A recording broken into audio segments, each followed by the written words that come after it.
하나님께서 이 세상을 창조하시고 또 아담도 창조하셨습니다. 그리고 아담에게 이 세상을 잘 관리하라는, 이 세상의 모든 것을 잘 보살펴 주라는 그런 사명, 일도 맡겨주셨어요. 네. 그래서 아담이 아마 열심히 살았을 겁니다. 그렇게 하나님 맡겨주신 사명, 이 세상을 잘 관리하고 보살펴야겠다면서 막 살았을 거예요. 그런데 그렇게 살고 있는 아담을 하나님께서 쭉 지켜보시다가 이렇게 말씀하십니다. 사람이 혼자 사는 것이 좋지 않다. 내가 아담을 위하여 돕는 배필을 지어주겠다 말씀하신 것이. 하나님 보시기에 아담이 혼자 사는 것이 악하다는 뜻이 아닙니다. 그것이 죄라는 뜻도 아니고요.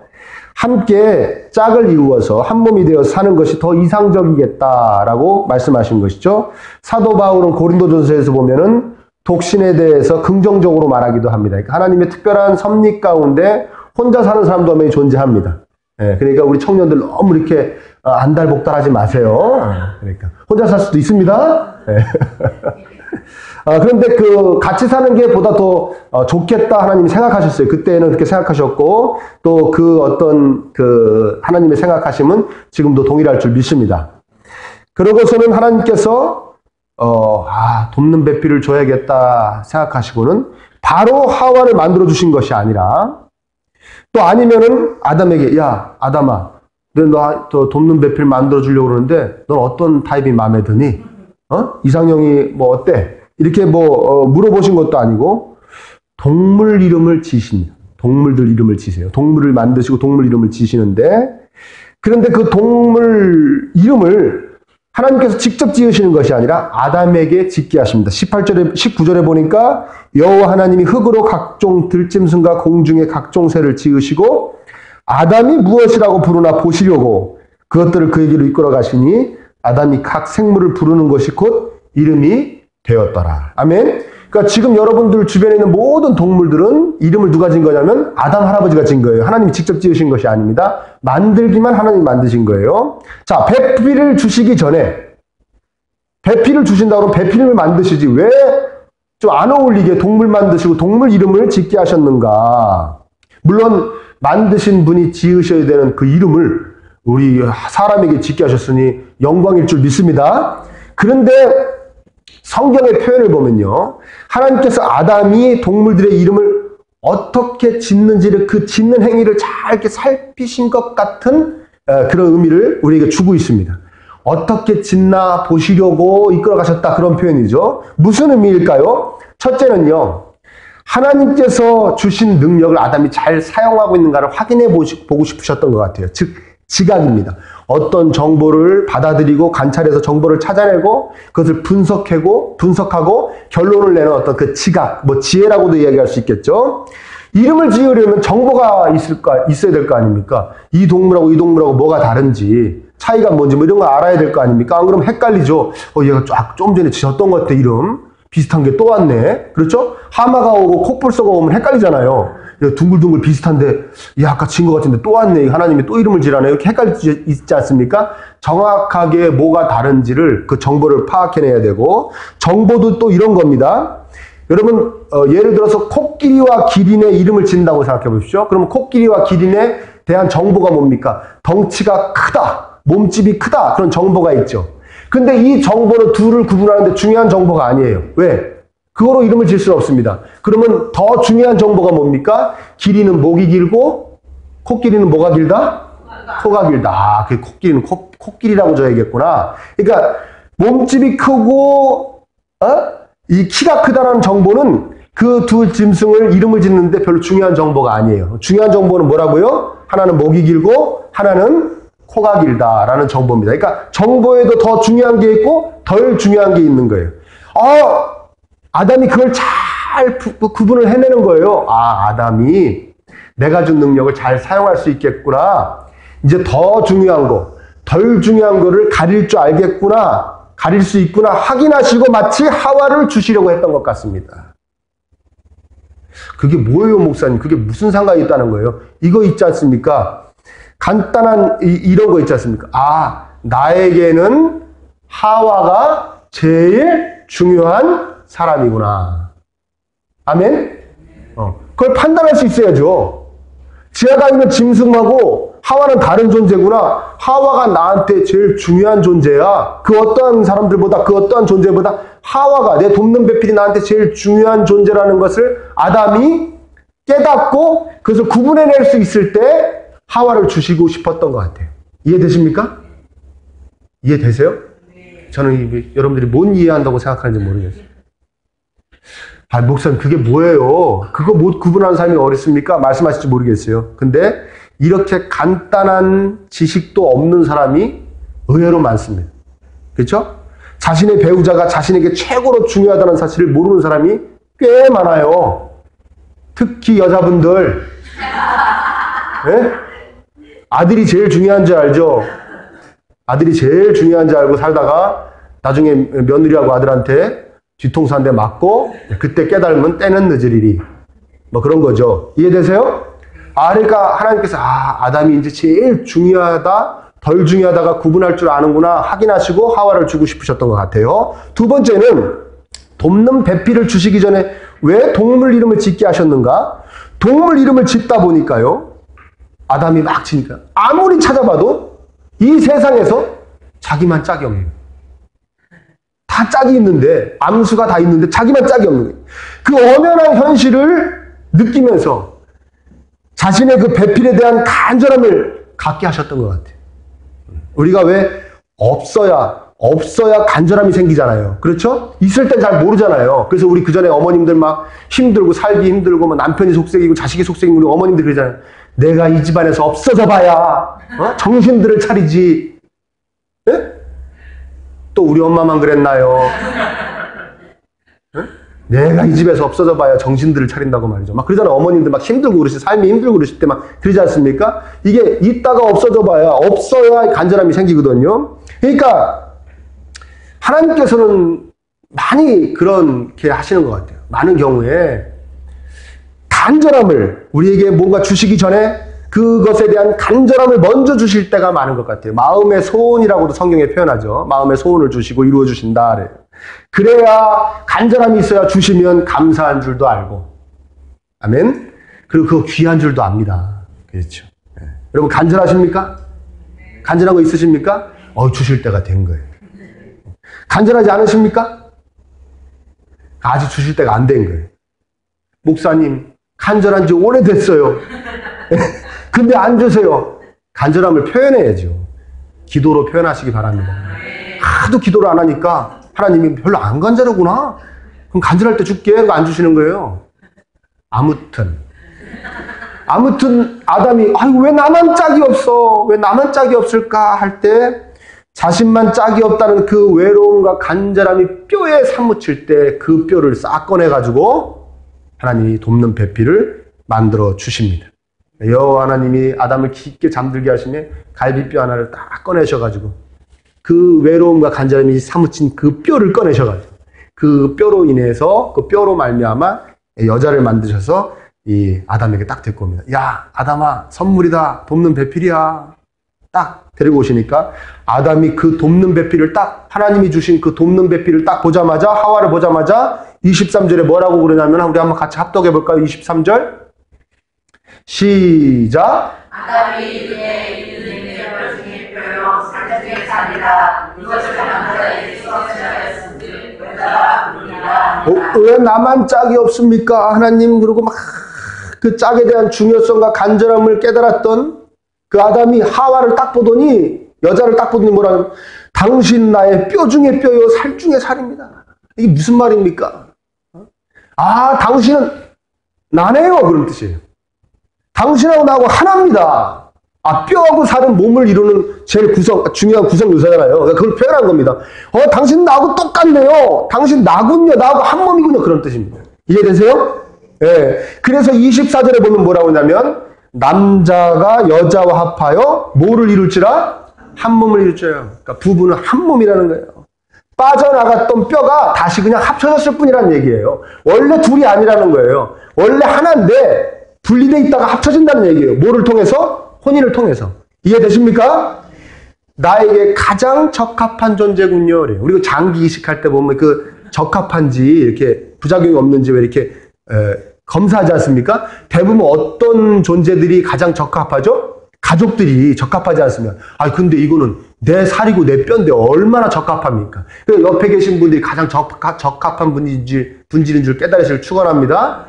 왜 발음이 막 그런 안 되는 거 보니까 제가 그렇게 생각을 안 하고 사는 거예요. 아멘? 지금 옆에 앉아 계신 분들이 가장 적합한 분들이에요. 여러분들에게 가장 적합한 분들이죠. 돕는 배필이라고 그러니까 여러분 한쪽이 여자가 즉 일방적으로 뭐 헌신해서 막 돕고 그런 관계라고 생각하시는데 그거 아닙니다. 그래서 저기 보면 남자가 부모를 떠나 그 아내와 합하여 둘이 한 몸을 이룰 줄 아는 저 남자와 아내 또 남자와 여자는요 원래 같은 말이에요. 히브리어로 남자는 이시고 아내는 이샤입니다.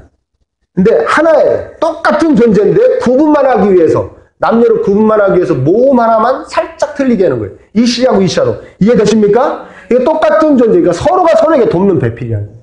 서로가 서로에게 헌신하면서 상대방의 부족함을 채워주는 존재라는 것이. 이해되십니까? 이렇게 부족함을 채워주는 뼈 중에 뼈이고 살 중에 살이라고 했는데 나중에요. 조금 지나서 이 하나님을 배신하고 불순종해가지고 선악과를 따먹고 타락하더니요. 하나님이 아담에게 너 왜 선악과 따먹으니까 뭐라고 그런지 아십니까? 아담이 그 따먹기 전에는 내 뼈 중에 뼈요 살 중에 살이라고 그러더니 딱 타락하고 나더니 뭐라고 그런지 아십니까?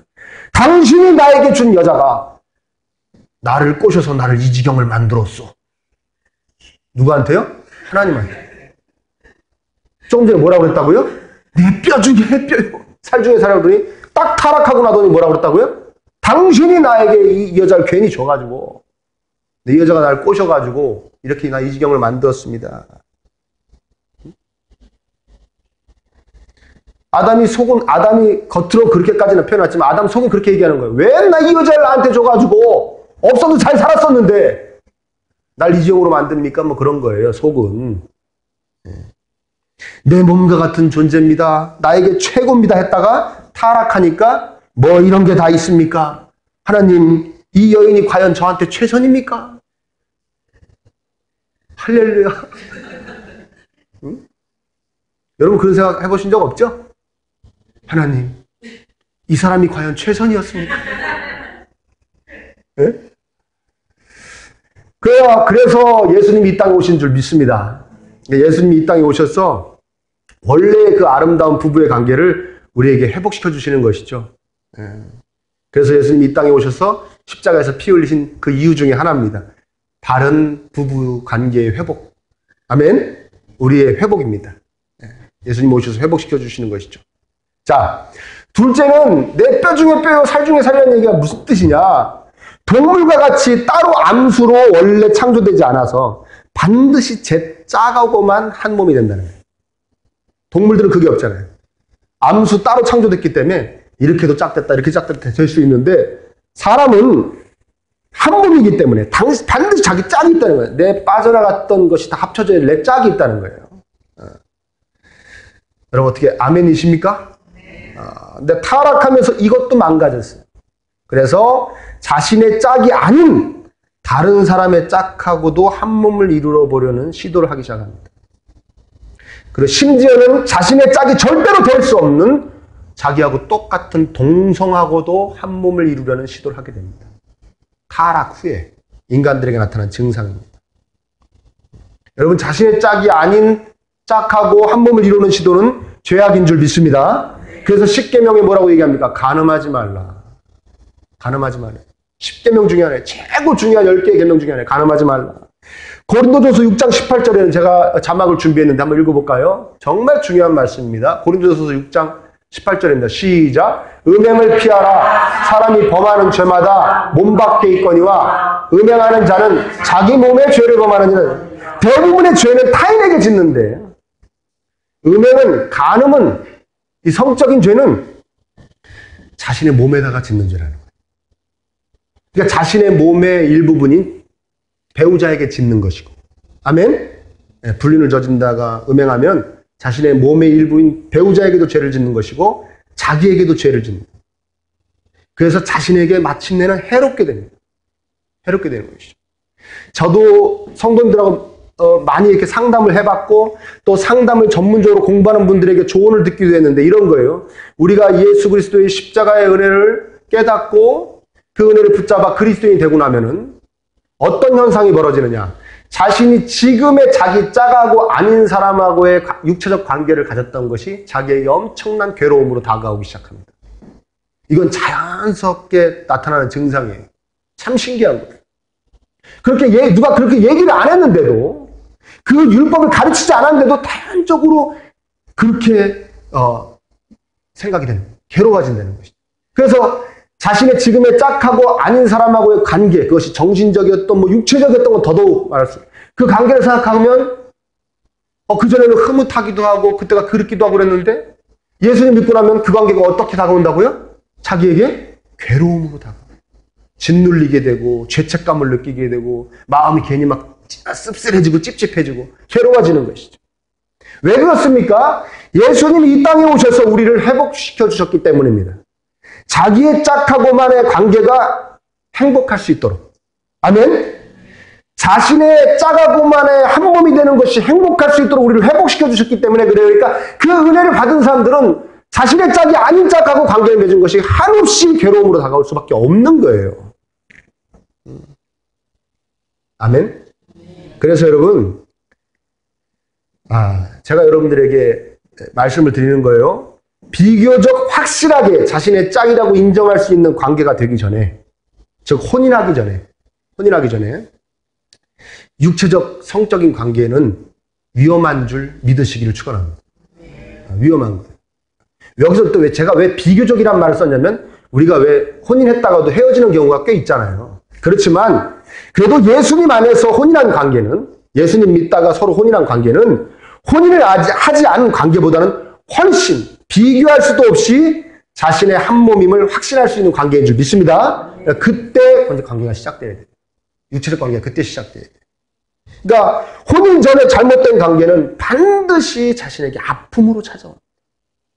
우리가 왜 살면서 좋은 기억, 행복한 기억을 많이 만들어야지. 그때가 문득문득 기억나면 막 힘들어지고 괴롭고 찝찝하고 한마디로 마음 더러워지는, 기분 더러워지는 걸 만들어 놓고 사냔 말이에요. 그게 도대체 뭐라고? 이해되십니까? 아멘? 청년들, 저기 중딩 잘 들으시기를 축원합니다. 반드시 자신에게 아픔으로, 고통으로 찾아오네요. 만들지 마시기를 축원합니다. 이해되시죠? 아울러 그 뼈와 살인 아내, 또 나와 한 몸인 남편에게 아프게 하면 됩니까? 안 됩니까? 안 되죠. 왜?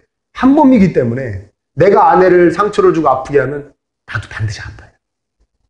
예를 들어서 부부싸움 한번 신나게 하시면 마음이 좋아요? 안 좋아요? 어우 신나네. 오늘 요번에 한번 박살내 꼰대를 보여줬네. 그럽니까 여러분? 네? 그 증거예요.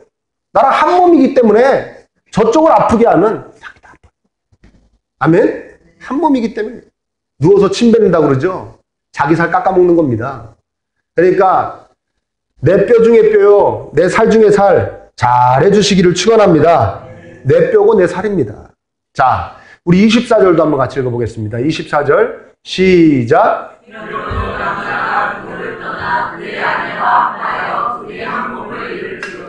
이 부분은요, 원래 이 부분만 한번 설교를, 이 24절만 설교를 해도 한 2번은 해야 돼요. 그런데 오늘은 간단히, 이게 주로 드리려고 하신 드리는 말씀이 아니기 때문에 간단히만 말씀드립니다. 여러분, 남자가 누구를 떠난다고 그랬습니까? 그렇죠. 그 아내와 합해. 그럼 아내도 부모를 떠나겠죠? 그래야 합해지겠죠? 부모를 떠나는 겁니다. 이게 무슨 말이냐? 자식이 우리의 곁을 떠나는 것은 하나님의 뜻이에요. 그래서 가장 소중한 존재에게 최선을 다하는 겁니다. 그것이 누굽니까? 부모입니까? 아니에요. 배우자예요. 배우자. 아멘? 자신의 배우자가 자기에게 가장 소중한 거예요. 부모는 그걸 인정을 해야 됩니다. 자식도 그걸 인정을 해야 됩니다. 그래서 혼인이라는 건 뭐냐면 부모로부터 경제적으로, 정치적으로 독립하는 겁니다. 아멘? 이해되세요? 나는 이 여인하고 한 몸이 돼서 혼인을 했는데 무슨 일 때마다 때 때마다 우리 아버지 어머니 뜻대로 하고 있구나. 장인 장모님 뜻대로 하고 있다. 이거 정치적으로 독립한 겁니까? 안 한 겁니까? 독립한 거 아니에요. 독립한 거 아닙니다. 무슨 일만 가면은 가서 도와주세요. 손님. 여러분, 부모님이 먼저 그래도 어렵지 않고 도와주기 전에 절대 가서 먼저 손 내밀지 마시길 축원합니다. 부모님들 흐뭇하시죠? 자녀들은 씁쓸하고요. 그것이 혼인이에요. 그것이 부모를 떠나는 겁니다. 이해되세요? 부모님이 먼저 도와주시긴다고 하기 전에 먼저가 손 내미는 거 아닙니다. 그것이 경제적으로 독립하는 것이. 부모님들도 마찬가지로 혼인했으면요. 어떻게 되든 놔두는 거예요. 둘이 살기. 감나라 대추나라 하는 거 아닙니다. 이해되십니까? 딱 건드리는 부분 한 가지 말씀드립니다. 어떤 부분? 하나님과의 관계. 혼인을 시켜놨더니 둘이 예배도 안 드리고 맨날 둘이 놀러만 다닌다. 그러면 그거는 이제 제재를 해야 된다. 왜 그러냐면 부모 자식 관계는 누가 맺어주신 겁니까? 하나님 맺어주신. 둘의 한 몸은 또 누가 만들어주신 겁니까? 하나님. 하나님 떠나가면 아무 의미가 없는 것이죠. 그러니까 그 부부를 한 몸을 위해서라도 그 부분은 제재를 하더라도 다른 모든 것은 손을 딱 떼는 것입니다. 이것이 바로 독립한 부모를 떠나. 아멘. 그런 관계들이 다 되시기를 축원합니다. 우리 25절 볼게요. 이건 간단히 얘기하고요. 25절. 한번 읽어보겠습니다. 시작. 아담과 그의 아내 두 사람이 벌거벗었으나 부끄러워하지 아니하니라. 둘이 벌거벗었는데 부끄러워하지 않았다는 겁니다. 부부간에는 부끄러운 것이 없는 것입니다. 왜? 한 몸이기 때문입니다. 목욕하고 나와서 자기 몸 보고 막 가리는 사람 있습니까? 거울 보면서 부끄러워가지고 자기 몸을 하나도 부끄럽지 않죠. 단 누가 봤을 때? 내가 봤을 때. 그렇죠. 내 몸이기 때문에 그렇습니다. 부부간에도 부끄러움이 없습니다. 왜 그렇죠? 한 몸이기 때문에, 내 몸이기 때문에 부끄러운 것이 없는 겁니다. 네. 이게 무엇을 의미합니까? 우리가 여러 가지 일에 있어서 또 살면서 각자가 부인이 남편이 그 전에 살아오면서 또 지금 살면서 입었던 어떤 상처와 아픔에 있어서 서로가 서로에게 부끄러움이 없어야 된다는 뜻이에요. 부부 당사자 것만의 것이 아니라 각자의 집안, 부인의 집안, 남편의 집안에 있던 어떤 부끄러움, 치부 이런 것도 서로 부끄러움이 없어야 된다는 것이에요. 제가 그 전에 2000년대 초반에 어떤 드라마를 봤어요. 어떤 가족들이 어머님이 돌아가셨다고 그래가지고 홀로 사시던 어머님이 돌아가셨다고 그래가지고 가족들이 모인 거예요. 모였는데 딱 보니까 이제 어머니가 돌아가셨으니까 이제 어머니가 어떤 금융적인 것을 이렇게 이제 하려고 그러다 보니까 통장이 하나 돈이 꽤 많이 들어있는 통장이 들어있는데 왜냐면 아버지가 어머니에게 많이 물려주시고 가셨거든요. 돈이 거의 없는 거예요. 어머니가 쓸 때 이게 뭐 검소하신 분인데 그래서 그 통장을 딱 살펴보니까 어떤 사람에게 아주 정기적으로 상당한 액수의 돈을 보내준 게 찍힌 거예요. 그래가지고 이 자식들이 이제 난리가 났어요. 어떤 사기꾼을 만난 거구나. 그래서 딱 그 돈을 입금받은 남자한테 쫓아갔습니다. 어떤 조그만 식당을 하고 있는데 쫓아갔더니요. 이 돈을 입금받았던 사람이 누구냐면 이 돌아가신 이 아버지, 예? 아버지가 바깥에서 낳아가지고 온 아이였어요. 뭔 얘기인지 알고 들으시는 거죠? 네. 아버지가 바람을 펴서 바깥에서 낳아온 아이였어요. 근데 이 아이를 아버지가 돌보다가 이제 자식들에게는 속이고 얘기 안 하고 돌보다가 아버지가 돌아가시니까 원래 그냥 이렇게 해도 되는데 이 엄마가 불쌍해가지고 자기가 낳은 자식도 아닌데도 남편이 바깥에서 나온 자식인데도 불구하고 이 엄마가 계속해서 도와준 겁니다. 아름답죠? 네? 아름답지만 좀 가슴 아프죠? 그래서 자식들이 막 난리가 난 거예요. 그런 일이 있었다는 것 자체도 기분 나쁜데 또 그 자식한테 왜 돈을 보내주면 막 난리가 났어요. 그리고선 그 중에 딸 하나가 남편하고 이제 집으로 딱 돌아옵니다. 친정에 갔다 돌아온 것이죠. 돌아와가지고 남편이 뭐 이렇게 씻기 전에 이렇게 얘기를 하면서 남편이 부인한테 뭐라고 하냐면 딸이 아유 당신 맨날 뭐 우리 집안 뭐 어쩌니 저쩌니 하더니 당신 집안도 은근히 콩가루야 그러면 수건 딱 메고 딱 들어가는 거야 화장실로. 네? 당신 집안은 은근히 뭐라고요? 당신 집안도 은근히 콩가루네 하고 딱 들어가는 거예요. 근데 제가 그때 제가 젊었을 때인데 그걸 딱 보면서 야, 무슨 저런 사람이 다 있냐, 저런 부부가 관계가 있냐 그랬어요. 그랬더니요, 살아보니까요, 그런 관계가 꽤 많더라고요. 이거는요, 무슨 부부가 양가의 집안이요, 무슨 서로 뭐 경쟁하느니 뭐 아니면 흠 잡아내려고 그러는 거, 뭐 이런 거 있죠. 김서방한테 아무 말도 하지 말어. 흠 잡혀. 저희 집 얘기하는 거 아닙니다.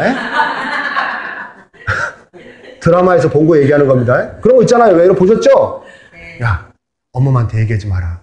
괜히 흉댄다. 그런 거 있잖아요. 뭐예요? 이건 우리 집 얘기니까, 우리 집안의 부끄러움이니까, 수치니까, 왜 너네 부인한테 얘기하냐? 왜 너네 남편한테 얘기하냐? 이런 관계가 꽤 있더라고요. 교회 안에도 있더라고요. 이건 아니다. 이건 아니다. 응?